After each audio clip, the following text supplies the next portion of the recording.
Oh, great. Now we have new problems. I don't know why today is being like this.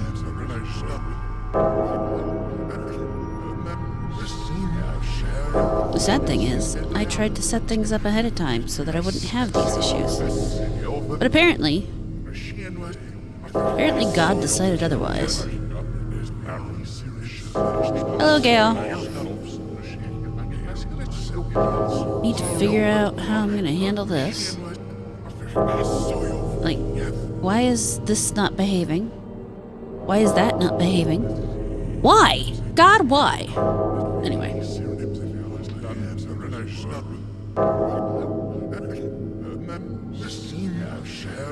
You shouldn't have started in safe mode. Maybe it did.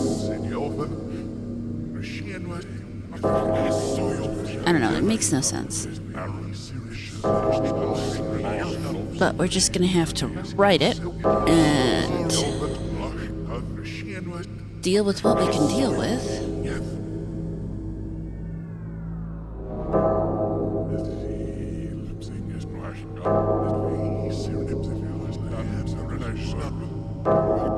What's the word? I was looking for a word.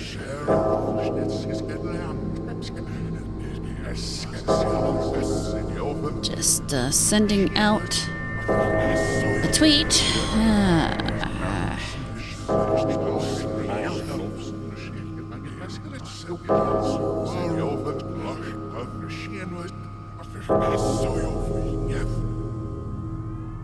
It's like, you can't do this shit unless something's gonna go wrong. I don't even know what went wrong. But that's what I get for not looking closer at the screen, huh? Probably should have realized my chat wasn't showing up on the right spot from the beginning. Wait for this to do the thing. Oh no, I already did that.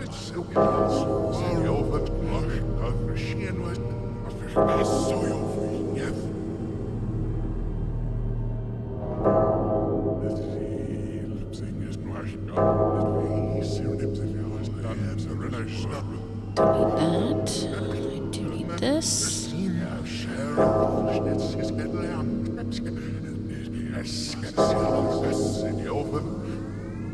And then, oh, I still gotta figure out how I'm gonna... That's fine. I'll just do this. Generally prefer not to do that, but it's what I gotta do for today. Just put that there, and maybe make that smaller so I can put that there.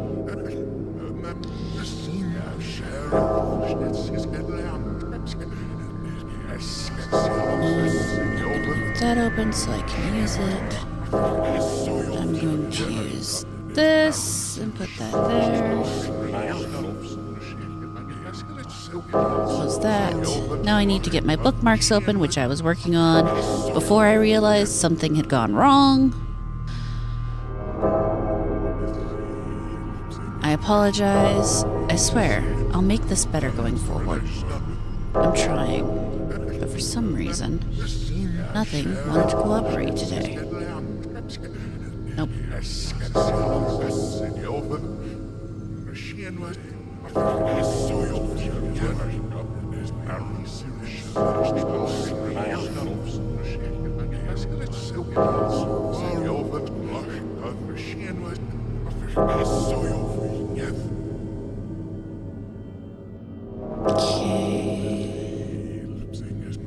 I want to find some proof on that one.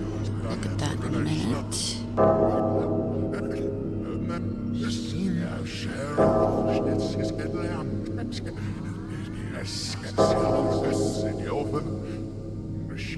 I'll talk about that in a second. The bells, yeah. Yeah, I love the way that that whole thing came out. The fellow who helped design that for me did such a fantastic job.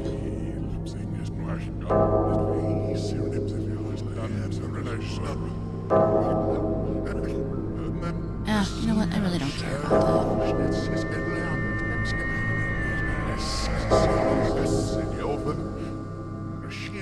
And bookmark that. Let's talk about this one.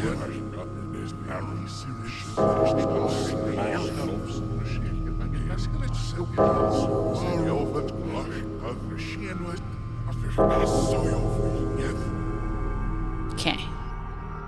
I think that's everything. Double check for articles.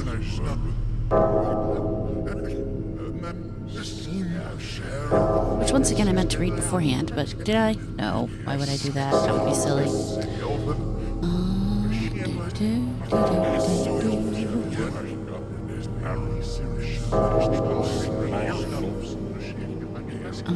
I need to search for something on that, but I'll do that when we get to it. This is here between those things. And maybe... Nope. Move that there.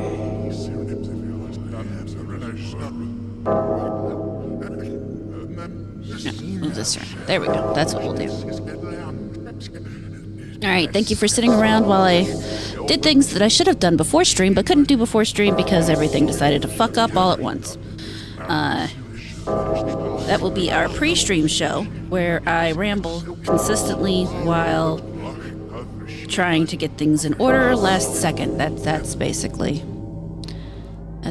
me in a nutshell right there. One more thing to take care of. Just to make sure we got that done. Okay. Was there one more thing I needed? No, I think we're good now. I think we can just move on and do the things. I hope everybody's having a lovely Monday. Obviously, my Monday has started as a Monday should, with every problem possible popping up in front of you. It's a great way to start the week, but you know what? When things go wrong early, maybe they get better by the end. Or they get worse. It kind of is 50-50 the way life works sometimes, don't you know? Let me pull that back up so I know everything that's going on in the world of streaming. Why does that not look like it's working? I don't know. I'll have to test that later again. Yay. Anyway, nope. Right there. That's what I wanted. So let's go ahead and I guess get started. First we'll start with, sorry, let me get out of the way. We'll start with the things to talk about, which are the all things. You got off work. Nice. Nice to be home when you get home. The fuck does that mean? I say some dumb shit sometimes, guys.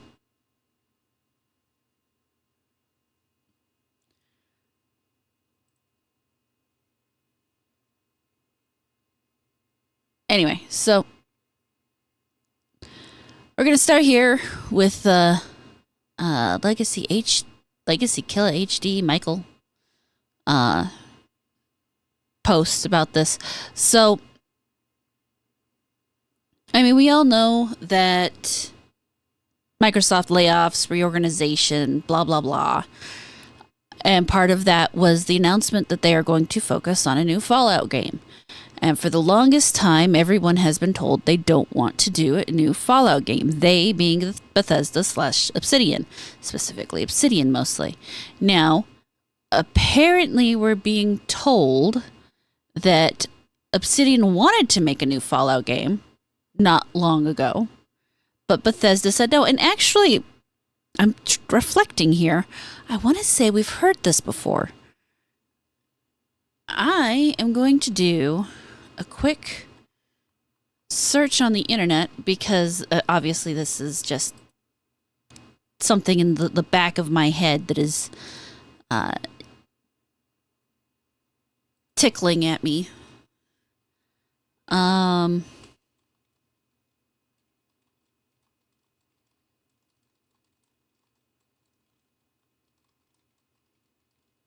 Okay, hold on. I'm trying to word this right. Because I'm asking Grok so that he can do the hard searching for me.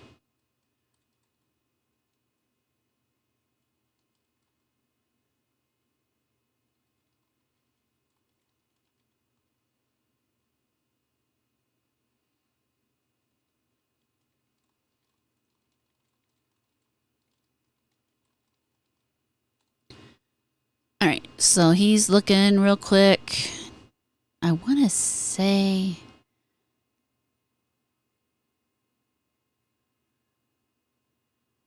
Yeah, alright. So... This has been said before, so this shouldn't surprise anybody. Yes, Obsidian executives and key figures expressed interest in making another Fallout game prior to 2026 that was framed as depending on opportunity, licensing IP rights from Bethesda, and creative control. So they said it once in 2018, again in 2022, where they reiterated interest in returning to the franchise. And once again in 2023, where he said that he would love to make another Fallout game given the chance. However, Bethesda has always been the, what's the word? The stumbling block, the wall, the block to keep them from making a new Fallout game. I knew I remembered this. I'm so glad that we live in a world where I can find this shit. Hold on, I'm going to show you guys. So this is an article from 2023. Shut up. Don't mind me. It's just me trying to put the stuff where it belongs and doing it in the wrong way, that's all. So that one. And go back here, and then we'll close that and bring that up. All right, so here we have videogameschronicles.com with all sorts of nifty stuff here popping up everywhere. Just ignore the ads. I need to figure out how to... I should go into my settings and block those. Anyway, Obsidian Boss Fergus, your cart. What a name. Who wants to be Fergus?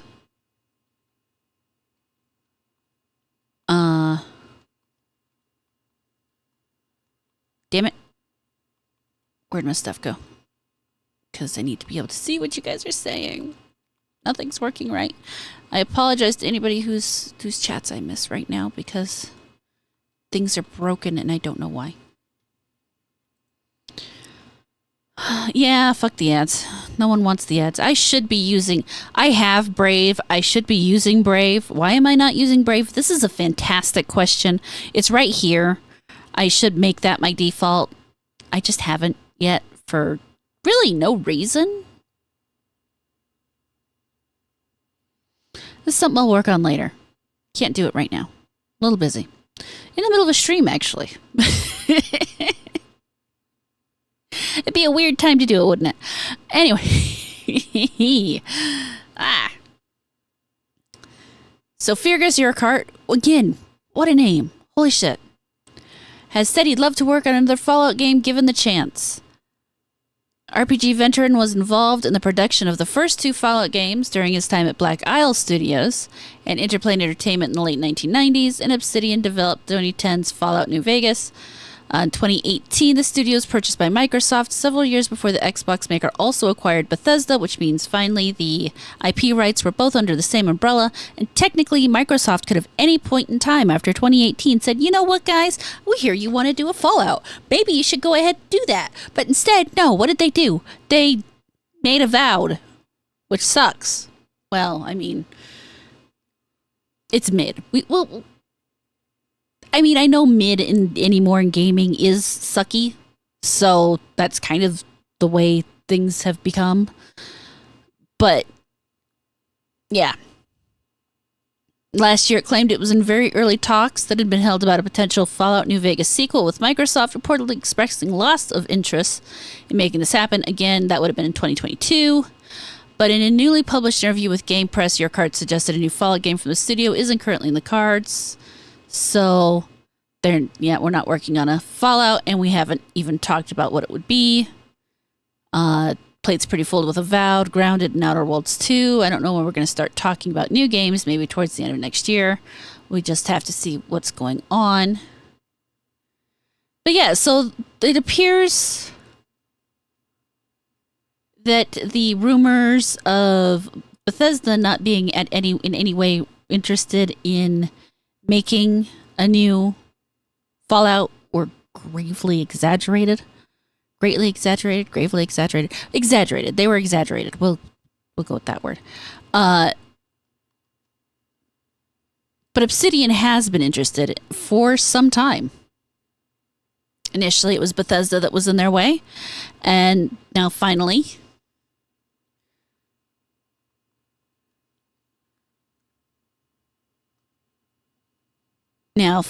it's finally being pushed. So, crazy revelation?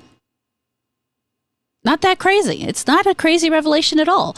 It's something we've known for a little while. And they were finally just given permission to do it. So this could have been a thing since, well, for a while now. But no, they were doing other things instead.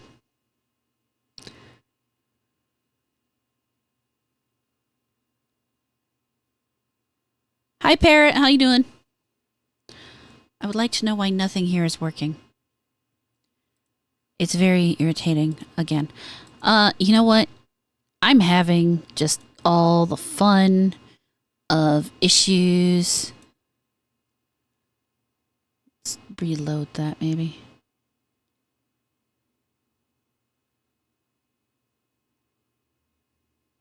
Let's see if that makes it behave. If not, we're going to have to figure out something else. But one thing at a time. What was I doing? All right, we were talking about this. Some guy named Turd Ferguson. Any hints about this? Previously, Sora had been directing a role-playing game that was similar and structurally, thematically to Fallout, but was not part of the franchise. Was that Shadow or not something else?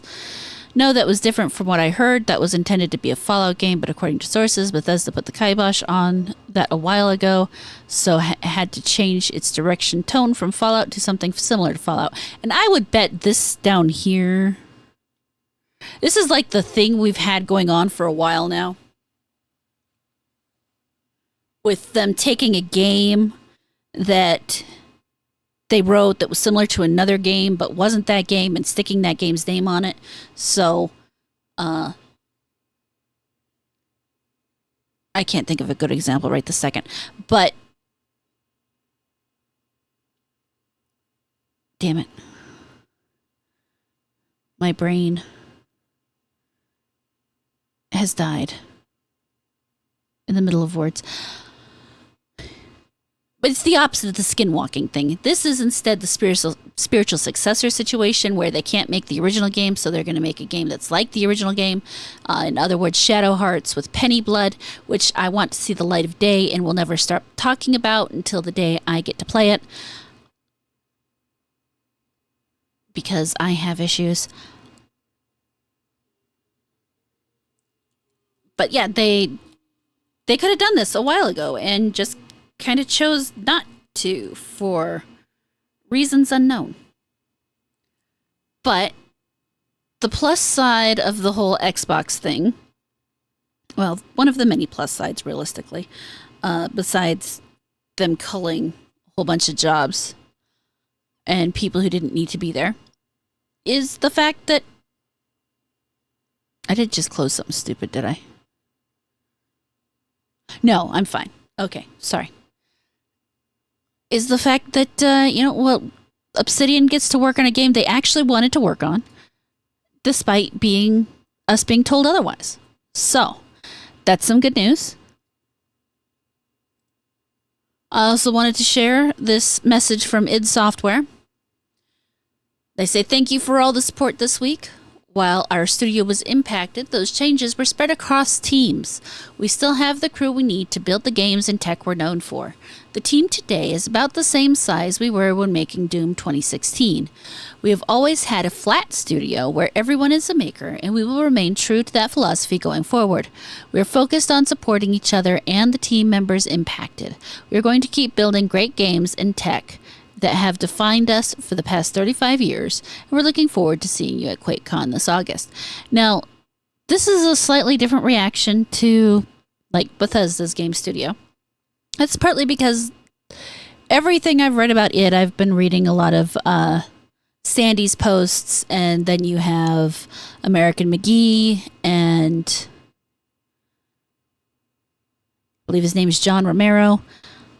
I'm not gonna lie, guys, I've only recently started paying attention to the names behind the games. I've always just been a, hey, I like the look of this game, I'm playing this game gamer type. So forgive me if and when I stumble on names, because it's gonna happen, and I apologize now. Heck, I can barely remember names. I am not a name person. Anyway.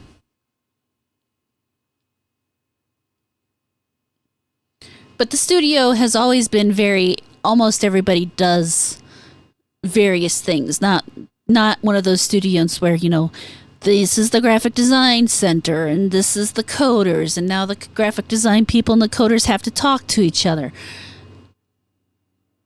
So the plus side is the people who are panicking about not getting the special tech or whatever the new games that Quake built on Unreal 5, it shouldn't be happening. Because it sounds like the people who still know how to do things are still going to be there. There was no, because the big thing was that everybody was being told all the coders were cut from id, and apparently id is coming out and saying, that's not true. What's happening here is, we all kind of do this stuff, and we should be okay. And we want to support the people who are leaving and continue making good games, which, honestly, is what I want to hear a software company say, be it video games or otherwise. Just, we lost these people, that's sad, but hey, we can still do these things, so we're going to continue doing so. And honestly, smaller studios work better. They just do. And since we're going to go ahead and just pivot right away, because I don't have a lot to say about this, is a good example of why smaller studios, especially in today's worldly setup, work better. Or an example of how they work better, I suppose. Now, I didn't necessarily mean to get this tweet, and to find the tweet I actually meant, I would have to go back through and track. I could probably access the quote tweets and do it that way. But I think I will, actually. But first, we'll start here. I meant to get the last tweet, not the first tweet. If Samfall Interactive was able to create Expedition 33 with a team of 30 people, why is Xbox required to keep more than 100 employees in each studio? It's easy to talk about paying salaries to people who aren't useful when it doesn't come out of your pocket. Now, of course, you have a lot of people who go on to talk about things like, oh, but it wasn't just 30 people. They subcontracted out, blah, blah, blah, blah, blah. Yes, they did subcontract out. However, the core of the studio, the people who actually work there every day, day in, day out, approximately 30 people. I think it was maybe a little more than that, but yeah. And the dog. I mean, any studio that has a dog has to be fantastic. But the big difference is, so what you do is you have this core of people who create and imagine and put together the things and know how everything is connected. And then when there's something that they can't do, They then subcontract out to some other person who has a lot of information that they get to work from, because the small group of people who were already able to easily communicate with each other, instead of going through 14 layers of management.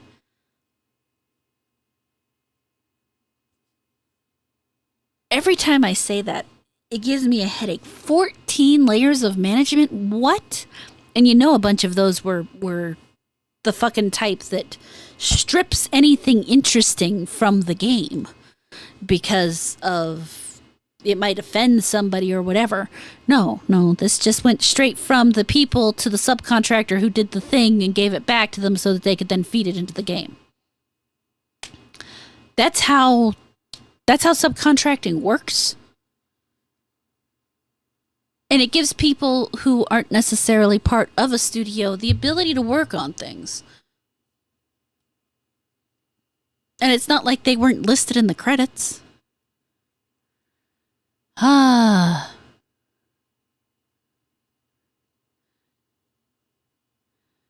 It's so astoundingly crazy to think that you can get through creativity of any kind through that many layers of, and that's the hilarious thing. So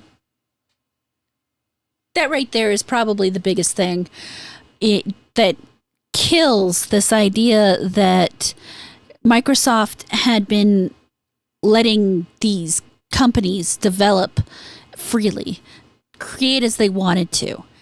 Didn't matter what they created if they had to run it through 14 layers of management. It didn't. Because in the end, whatever creative vision somebody at the beginning had, after being telephoned through that series of people, is never going to be what the original vision was. It's going to be so far from the original idea that was had, because each one of those 14 people is going to look at it and think, no, we need to change this. And then the next one's going to go, no, you need to change that. And the next one goes, no, you need to change both of these things and this third thing. And then the fourth one goes, there's not enough black people here. And the fifth one goes, why is there no trans storyline? And then the sixth, and on and on and on up the way, until finally what you have is this mess that kind of runs, but you didn't have time to optimize it because you were too busy trying to fix things for 14 different people who all had a different idea of what your idea should have been. And oh my God. Wow, the fact that Microsoft got anything out is kind of astounding, but doesn't actually mean anything. Like, seriously, it is so beyond wow. Just you stop and you think about it, and it's not surprising. They didn't even need the consulting studios to ruin it for them. They were doing it themselves. But the consulting firms were probably part of one of those 14 layers. You know, you get to about the seventh layer of this hell, and you go through SBI or some other contracting studio. Those are the type of contractors that are a problem, because they're hired to consult on somebody else's creative idea and change their creative idea, versus a creative studio that just hires somebody out to do something technical that they're not capable of. That people don't see the difference between these things is just wow. Again, just wow. How do you not understand the difference between letting a creative create and having some help, and making them go through all this because you want to sanitize it? Oh my, there is so much here that just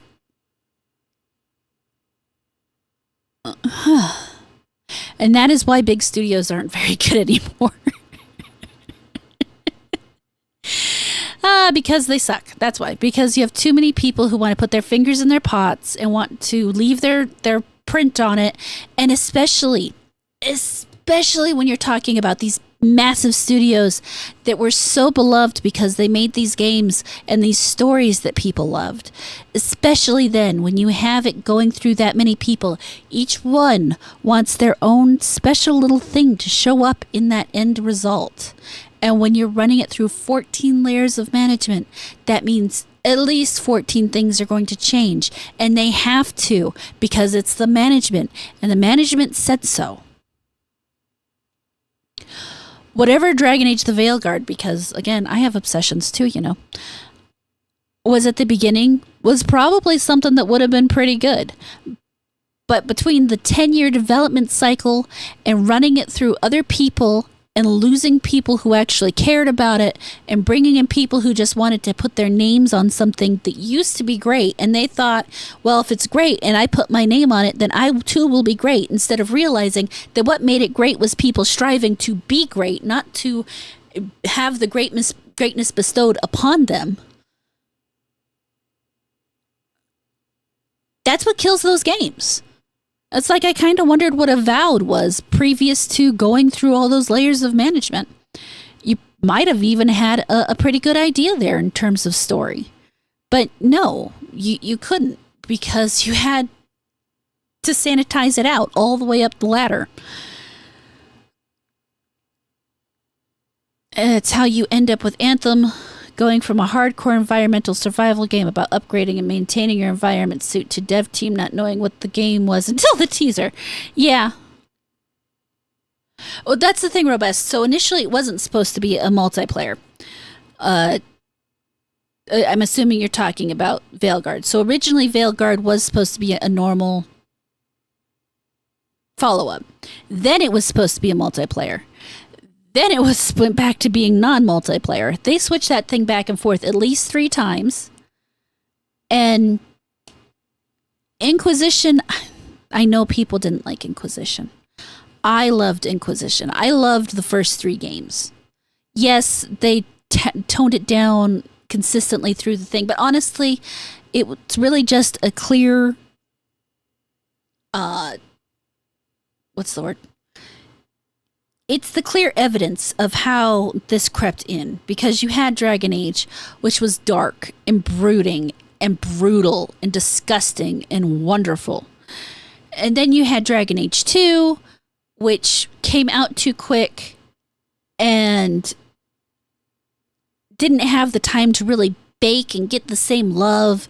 And it was lightened up because, well, at this point, they kind of had to. They didn't want to be so dark. They wanted to appeal to a broader audience. So they kind of went with that. Then Inquisition, again, at one point was supposed to be a multiplayer game.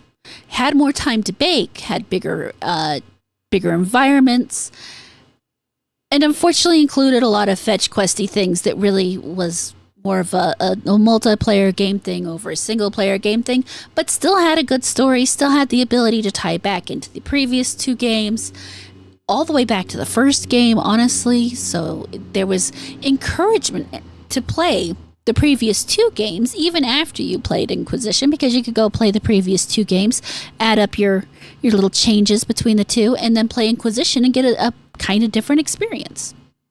Now, even then, of course, the amount it changed had been downplayed a little, but it was still fun. It was still worth your time.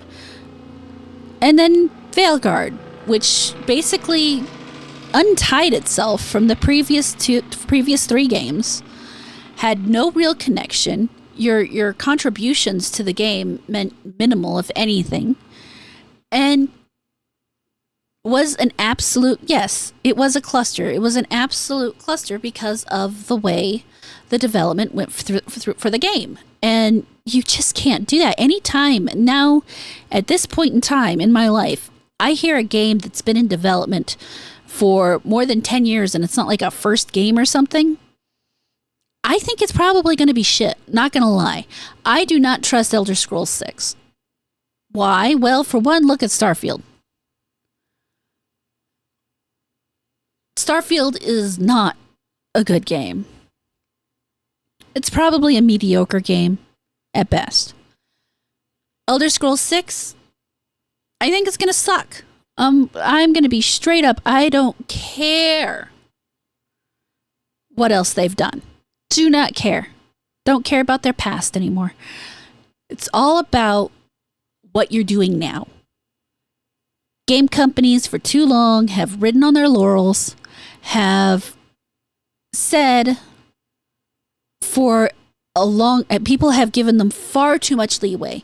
They made this fantastic game that I loved. This has to be great because they made it. No, especially not 10 years later. You don't understand how many people leave. You don't understand how many people get added. You don't understand how many layers of fucking management they add to totally just kill everything. Holy shit. I have a question, Robust. If it was that bad, why did you play 40 hours?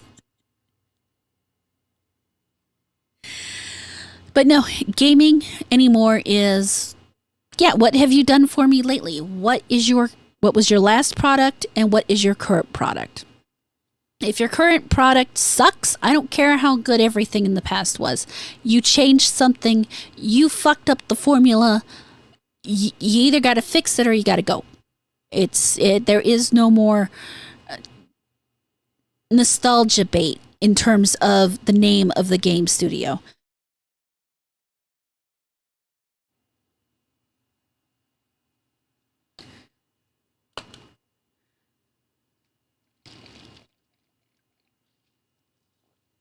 Both you and Robust are far more stubborn than I am in that regard.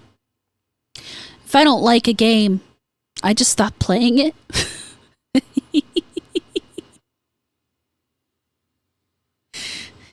There are so many unbeaten games I have and will never go back to just because they sucked. It's like, I spent money on this and now I'm disappointed. Well, fuck that.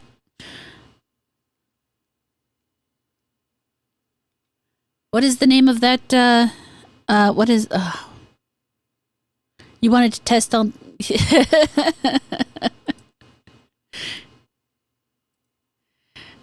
You're funny.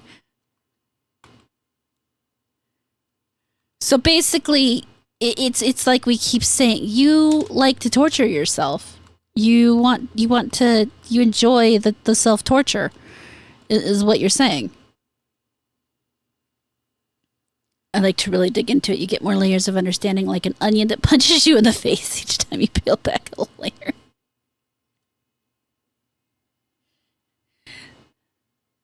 Yeah, I guess I do that with books sometimes. It's like, how bad can this book be? But I can't do that with video games. But I think that's because I read faster than I play a video game.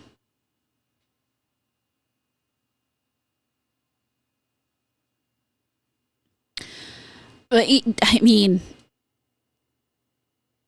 that's funny. And that's how those games end up with playtime in them, I guess. It's just wanting to see how bad it can get. But I haven't even bought it, but that I need to stop saying but. That's probably because I'm not big into space games. I mean, I can be, but I'm really fussy about it. Like, I still haven't played the Mass Effect games. I really should, just because I did like the Dragon Age games, and more people like the Mass Effect games than like the Dragon Age games. I don't know. Maybe in the future.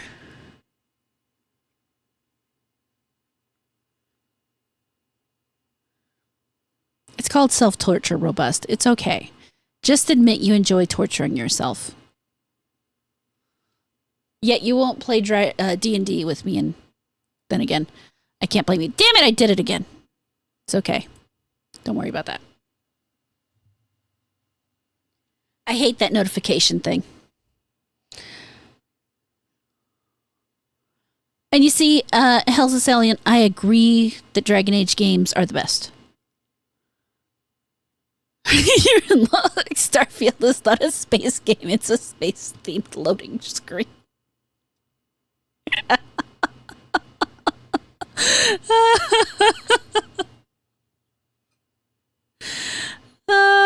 Yes, a floating screen was a game. And to think we're in an era where they try to hide the loading screens as much as possible. The fact that people say that is so funny.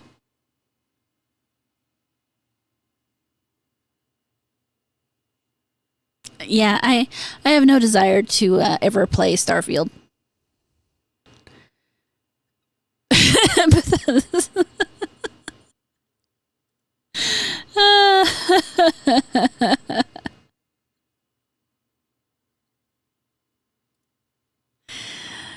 Basically, that's where we are in Bethesda and the loading screens. Oh my god.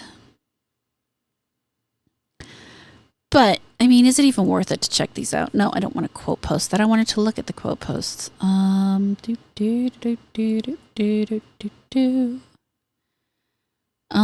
da da. Okay. So there was previous to earlier an actual community note on this game, or on this post, saying that it was not made by 30 people. It's a myth. The studio is still 30 people, no matter what they want to say. Let's go back here because this is what I wanted. And this is the Decembro. It says the community note. The community note is wrong. Sandfall had about 30 people by the time the game's completion. That's how many people worked on the game. Them outsourcing some parts of the development to external studios is a bog standard industry practice that loads of studios use, including in AAA, where the studio's internal teams are often in the hundreds already. When anyone ever talks about how many people worked on X game, the outsourced work is never brought up by journos or anyone else. The number of devs in the studio that actively worked on the bulk of the game are the ones cited, regardless of the outsourced work. And any time blame is thrown, it is also towards the devs at the studio, never on the nameless studios that got outsourced some aspect of the games. Example, hair and shit in Dragon Age: The Veilguard. This has only ever been brought up about Expedition 33 to undervalue the kind of game a small team can build with a smart budgeting, dedication, and a total lack of bloat. Some kind of attacks that are lobbed at Baldur's Gate 3, calling it unviable. Nothing but cowardice and excuses from a bloated industry trying to cover its own ass. Expedition 33, having been made by such a small studio and for such comparatively little money, is a problem for the industry because it proves that these AAA studios are in dire need of big culling. After all, in the hundreds plus of devs that are still outsourcing work, just as Sandfall did, except in their case, it's 30 developers, less throughout the earlier years, and it's still smart budgeting with a game that cost them less than $10 million to make. Big fucking studios are out here with stacked teams, bigger budgets, longer dev cycles, and still using outsourcing, only for it to end up in weaker games. This is why excuse me, but Expedition 33 was not made with 30 people cope exists. And yes, exactly. Bethesda still outsources. I would bet Obsidian still outsources. BioWare obviously still outsources. They all still outsource. Outsourcing has absolutely no effect on the end result of the game, has no effect on the team, the core team that works on the game. They're just people who were hired to do a thing, and they move on and do the next thing. Easy as can be.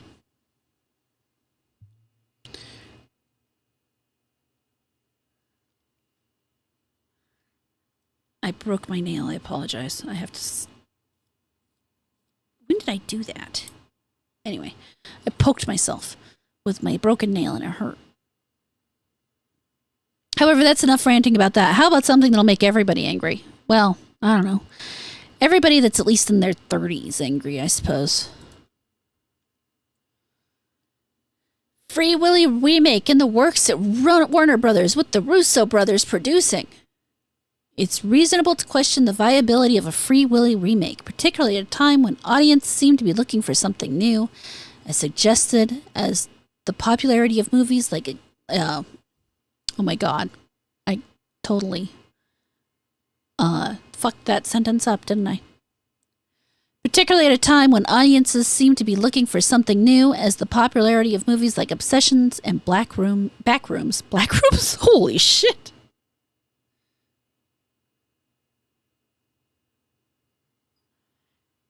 Backrooms suggest.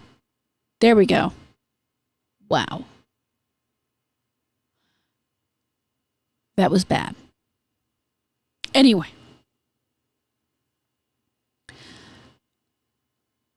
So yeah, who wants this? I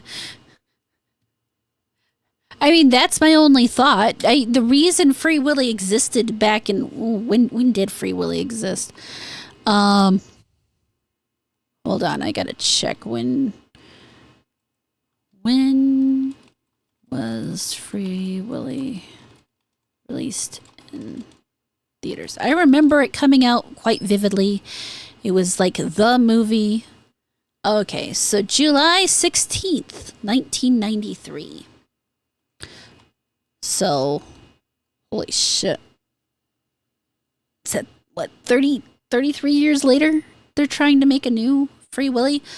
The reason for Free Willy back in the 1990s was the whole, animals in large sea creatures specifically in captivity being treated poorly. I want to say there were some orca versus human issues in the SeaWorld area at that time. Was that shortly after one of the trainers were attacked? I think. I mean, we went and saw it in theaters. I'm not gonna lie, I was never impressed. It was okay. It wasn't great. It was a heartfelt movie, but just for me. But yeah, it was a movie meant specifically to say a specific thing, basically, that we shouldn't be keeping these intelligent creatures with obvious emotions and so forth in these large saltwater tanks where they're leading terrible lives and not getting what they should out in the world. That was the entire point of the movie back then. There really aren't as many of these sorts of situations, at least not in the US now. They're on their downward swing specifically because of movies like Free Willy. So, why? I don't think there's really any reason. Well, for one, there's zero reason for this remake, realistically. The original movie is still going to look fantastic if you go back and watch it. There was an actual orca in it, except for that one scene, which I believed happened to be CGI, and really, they did a pretty okay job. And I don't know. Why bother? Why do this? The Russo brothers, much like gaming, I don't pay attention to who are behind various movies and stuff. At least not so much. Well, I do more now than I did in the past. Maybe it's because I have more time on my hands. I don't know. But yeah, this is just entirely unnecessary. Nobody wants a Free Willy remake. Nobody needs a Free Willy remake. If you want to watch Free Willy, just go watch Free Willy. Yeah.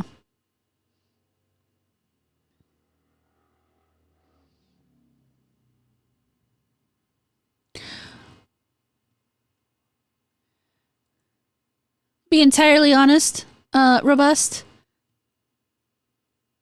The fact is that all creatures in the wild are pretty dickish. Why is that not showing up like I want it to?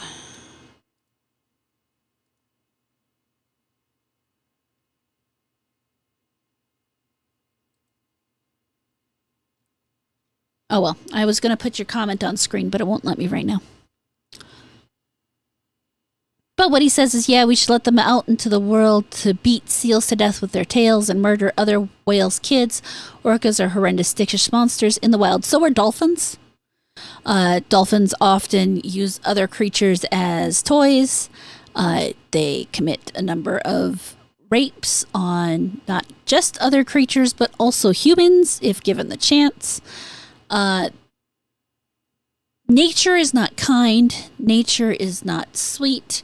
Nature is a vicious bitch that will happily take each other out in any way possible. Even the sweetest little animal that you can think of will do something that's horrifically evil. I mean, at least by human standards, because humans have standards. Animals do not. Animals are animals. They just do what they do so that they can survive.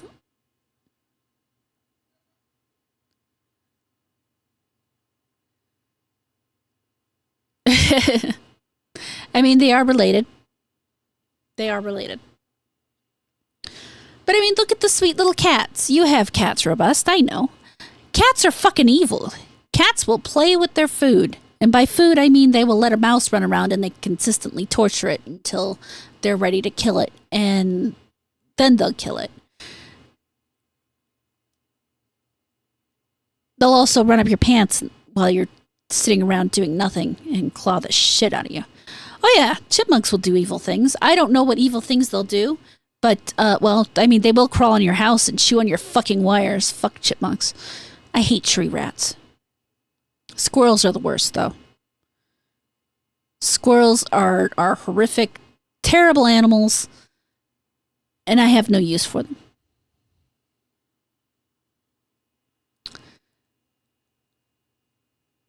They look cute, they look sweet, but no, those things will go after you. They'll go after your dog. Nope. Nature is asshole. Despite the fact I love nature. Because it's not cruel to be cruel. It's not cruel because it wants to cause pain. It's cruel because that's just how it works. Yeah, that's when you're looking robust. I just watched my cat play with a bug for like 20 minutes. And then he finally crunched it. So while we're talking about bad ideas, who here has used a magnifying glass on ants? I haven't. I've seen other people do it. Not my thing. Not have. Oh, I do.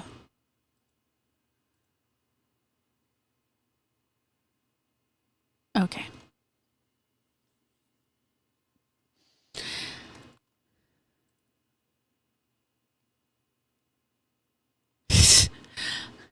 So the FCC has officially approved Reflect Orbital's first test satellite, moving its sunlight on demand idea one step closer to reality. Space lasers. The startup wants to launch a satellite with a huge mirror that can reflect sunlight back to Earth after sunset. They want to light up places like solar farms, construction sites, disaster zones, and search and rescue operations without traditional lighting. The first launch is a test to see if the technology works. If successful, the company plans to build a much larger network of mirror satellites. I don't know if how bad an idea this is can be expressed distinctly enough. Let's just take the one example where they want to reflect sunlight back to Earth after sunset on a solar farm. What do we think these people out here who are so concerned about the planet and its resources and the environment, what do we think putting sunlight on a solar farm in the middle of the night is going to do to the environment? Do they not think that perhaps, maybe, just maybe, that might cause some kind of problem with the environment? That might, I don't know, fuck up things around the entire world? You know, maybe cause things to not run normally? I don't know, maybe heat things up a little more since sunlight conducts heat? Could this possibly cause a problem? Maybe? Perhaps? If anybody looks at this and says, yes, this is a great idea to save our environment, they do not understand the environment.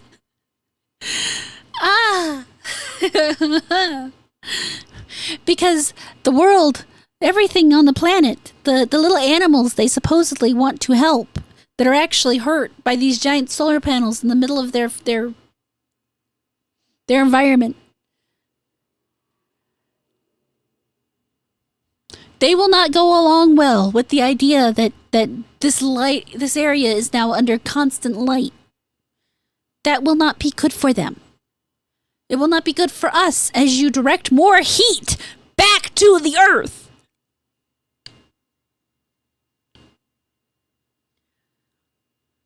And the fact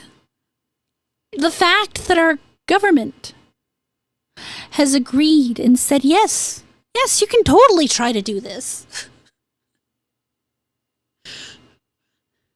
gives me little hope for us as a race. I'm not even gonna lie. This is a terrible idea. And that the government popped up and said, yes, please, go up into space and turn a mirror on the planet and reflect more light down upon us. It's severely concerning to me. Like, I'm just sitting here thinking about it. So, does that mean when it's daylight, will the mirror turn somewhere else so you're not just getting double the sunlight in that same place? Are they hoping that the earth, is it going to be positioned in such a way that when that section is pointed at the planet, that the back of the mirror is pointed at the sun, so we're not getting double the sunlight in that same place? I can't see how this is at all a good idea. I'm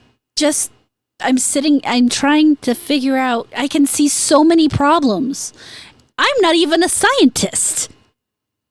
And I can see so many problems with this just based on common sense. It's like, who did you pay off to let you launch the space laser? Because that's what this is a fucking space laser.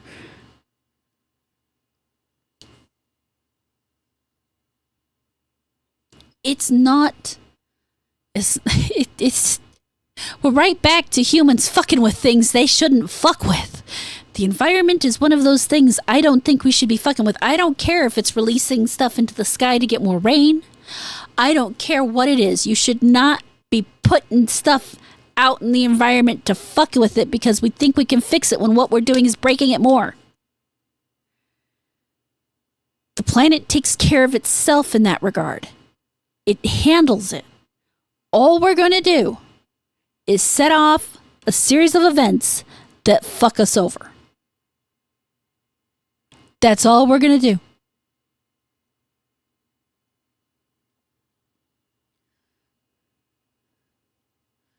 Oh, great. Don't say that, villain. Don't say that. That just means that we're going to succeed, and then we're going to have the space laser, and what then? This is a bad idea just all around. Right up there with trying to control the weather. It is trying to control the weather. What am I saying? They're trying to give people a sunny day in the middle of the night. where it should not be daylight. And they don't see how this might fuck shit up. And those types of things don't just stay. When you fuck that kind of shit up, it doesn't just stay where you fucked it up. It ripples outward. The entire system is connected together. How can they not see where that's going to cause weather issues if you're heating up the air in that area?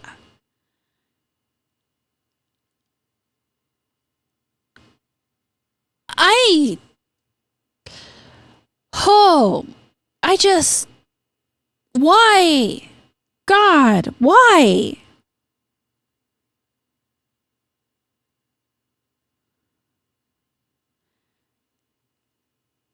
And I bet you we're paying taxes to it too.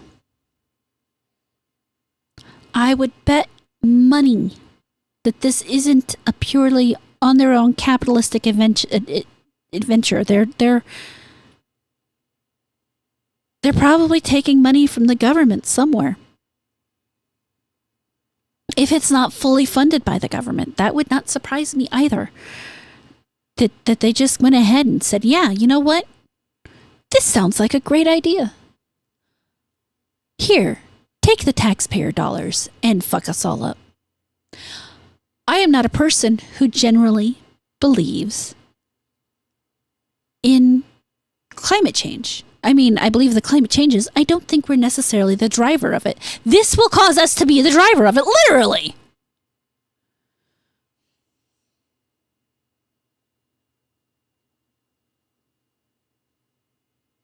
The unfortunate thing here is, as much as this is fun to rant and rave about, I have to go do my real life stuff, you know?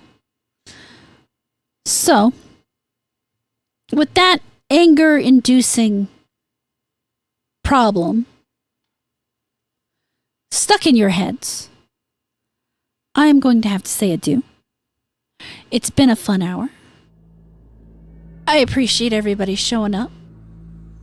We will be back tomorrow morning, again, preferably at 11 a.m. if I can figure out why the fuck I had so many technical issues this morning.